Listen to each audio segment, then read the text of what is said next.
Hello बच्चों, I am Suman sir from continuous study point. हम लोग जितने भी वीडियो लेक्चर आप लोग देखे थे, प्रीवियस वीडियो लेक्चर में हम लोग डिस्कस कर रहे थे एसिडिक स्ट्रेंथ, बेसिक स्ट्रेंथ, उसमें डिफरेंट क्वेश्चन लिए थे। इस वीडियो लेक्चर में हम लोग फिर दो क्वेश्चन बनाने का कोशिश कर रहे हैं जो डिफरेंट वे से सोचेंगे। इसमें बेसिक स्ट्रेंथ पूछा था, जो हम लोग प्रीवियस वीडियो लेक्चर में देख रहे थे एसिडिक स्ट्रेंथ के बारे में देखे थे, तो इसमें हम लोगों को एक्चुअली किसके बारे में देखना है, बेसिक स्ट्रेंथ के बारे में। चलिए यहां से क्वेश्चन को स्टार्ट करते हैं। बेसिक स्ट्रेंथ आप लोग जानते ही हैं कि बेसिक स्ट्रेंथ अगर कोई हो तो जनरली हम लोगों को अगर बेसिक स्ट्रेंथ का क्वेश्चन पूछ रहा है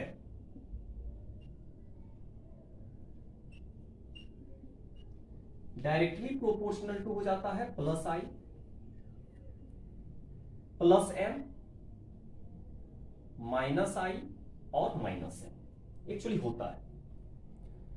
अब हम लोगों को क्वेश्चन ध्यान से गौर से देखिएगा, इस क्वेश्चन में क्या बोला जा रहा है।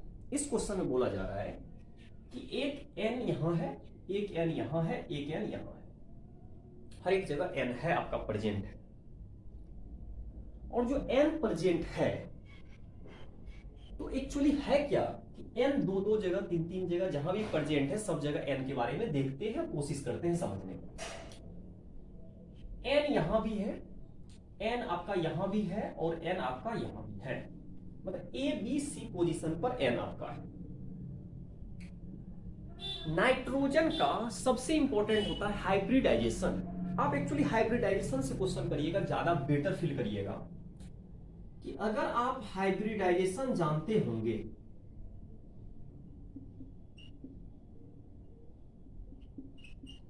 तो होता क्या है, हाइब्रिडाइजेशन कौन कौन आता है, एक आता है sp3, एक आता है sp2 और एक आता है sp। और अगर पूछे इलेक्ट्रोनेगेटिविटी,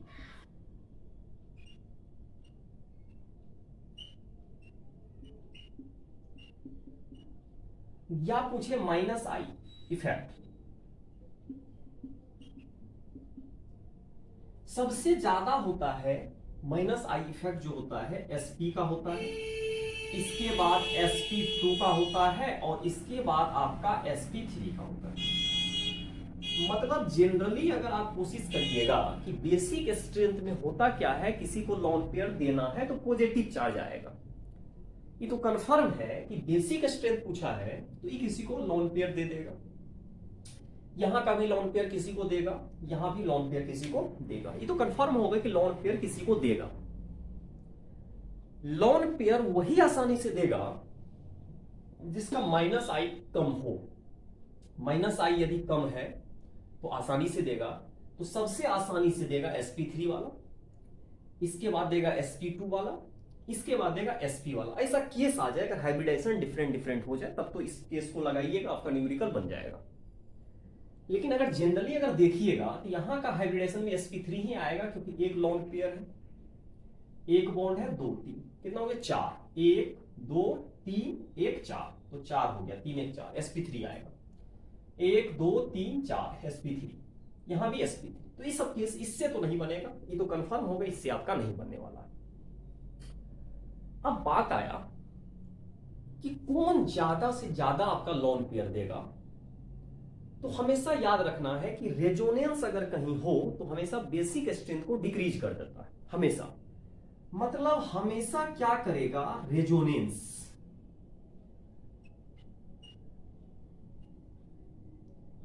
डिक्रीज बेसिक स्ट्रेंथ। यहां पर आपका बेसिक स्ट्रेंथ क्या हो जाएगा, डिक्रीज हो जाएगा, डिक्रीज कर देगा अगर रेजोनेंस हो रहा है। तो अगर आप देखिएगा रेजोनेंस का कंडीशन क्या था कि sp3 सब है, तो इसको लगाना नहीं है कि जहां पर डिफरेंस होगा लगाएंगे, इसको भी लगाएंगे। तो अगर यहां भी देखिएगा लोन पेयर है, लोन पेयर के बाद सिग्मा सिग्मा, तो ए नंबर पे कोई भी रेजोनेंस नहीं हो रहा है।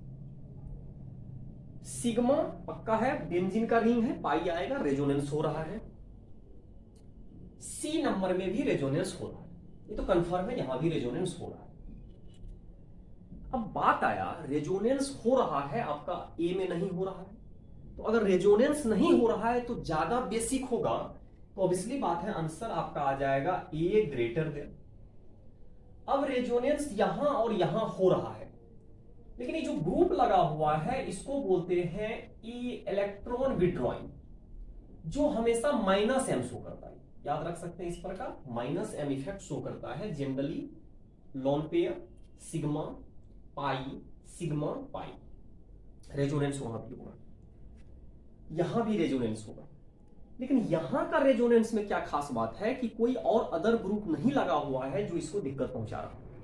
लेकिन अगर इस रिंग को आप देखिएगा तो इसमें एक्स्ट्रा कोई लगा हुआ है जो माइनस एम इफेक्ट शो करता है, तो ऑब्वियसली बात है इसका स्पीड इलेक्ट्रॉन लेने का कैपेसिटी ज्यादा हो जाएगा, देने का मतलब बाहर तो दे नहीं पाइएगा, क्योंकि इसका रेजोनेंस का स्पीड को बढ़ा दिया, किसके कारण, माइनस एम। तो अगर यहां पर रेजोनेंस नहीं हो रहा है, तो रेजोनेंस अगर नहीं हो रहा तो सबसे मैक्सिमम बेसिक होगा।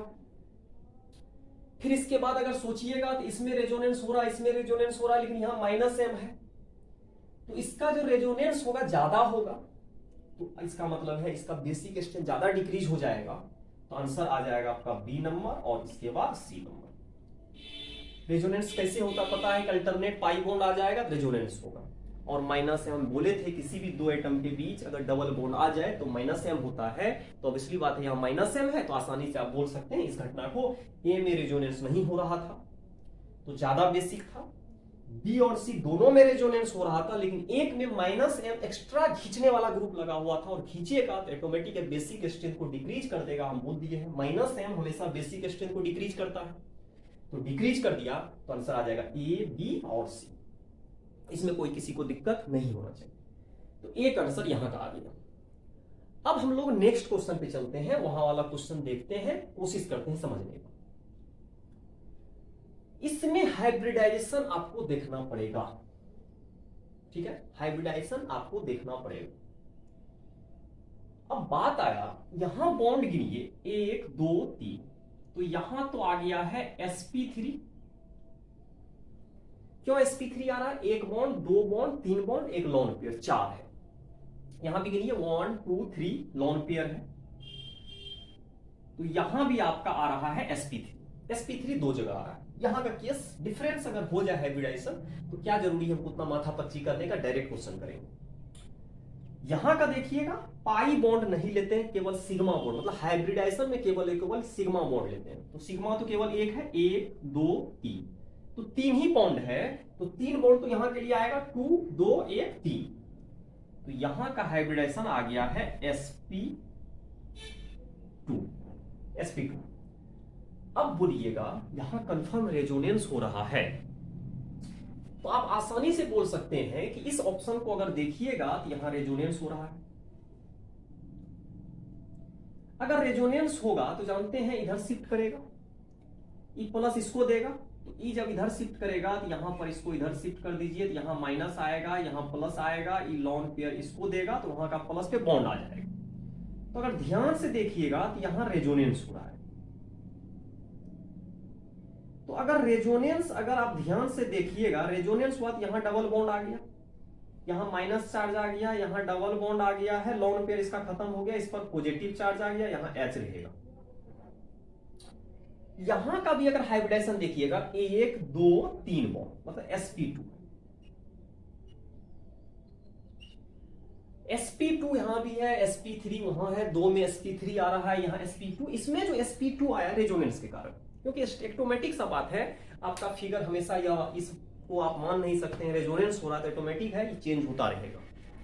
इसका लोन पेयर आप स्टेबिलिटी नहीं बोल सकते, लोन पेयर हमेशा आपको उपलब्ध रहेगा। लोन पेयर रेजोनेंस में भाग ले रहा है, इसलिए रेजोनेंस में भाग ले रहा है क्योंकि अल्टरनेट पाई बॉन्ड था। इस क्वेश्चन को अगर आप ध्यान से देखिएगा तो आराम से आप बता पा रहे हैं कि जिसका माइनस आई ज्यादा होगा, माइनस आई जिसका ज्यादा होगा, मतलब इलेक्ट्रॉन लेने का कैपेसिटी ज्यादा होगा, वो लोन पेयर किसी को क्यों देगा। तो sp3 का माइनस आई कम है, sp2 का माइनस आई ज्यादा है, तो sp2 कभी लॉस नहीं करेगा, किसी को इलेक्ट्रॉन नहीं देगा। तो sp3 दे सकता है, sp3 दे इसलिए सकता है कि इसका माइनस आई कम है, और जिसका माइनस आई कम है तो उसमें प्लस आई ज्यादा होगा, जिसका प्लस आई ज्यादा होगा इलेक्ट्रॉन किसी को दे देगा।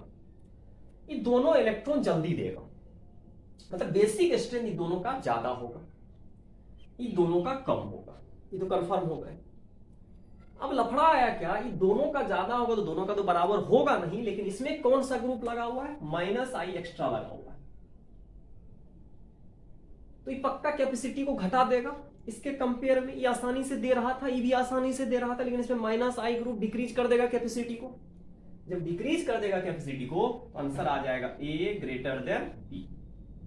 ठीक है, इसके बाद चलते हैं यहां पर। यहां sp2 है, कम देगा, यहां भी sp2 है, कम देगा, लेकिन इसके पास लॉन पेयर है ये नहीं है, क्योंकि लॉन पेयर रेजोनेंस में भाग ले लिया है। इसके पास लॉन पेयर है लेकिन इसका माइनस आई ज्यादा है तो ऑटोमेटिक कम देगा। लेकिन दोनों में अगर कंपेयर करेंगे तो यहां लॉन पेयर उपलब्ध है, यहां लॉन पेयर उपलब्ध नहीं है, क्योंकि लॉन पेयर रेजोनेंस में भाग ले लिया है।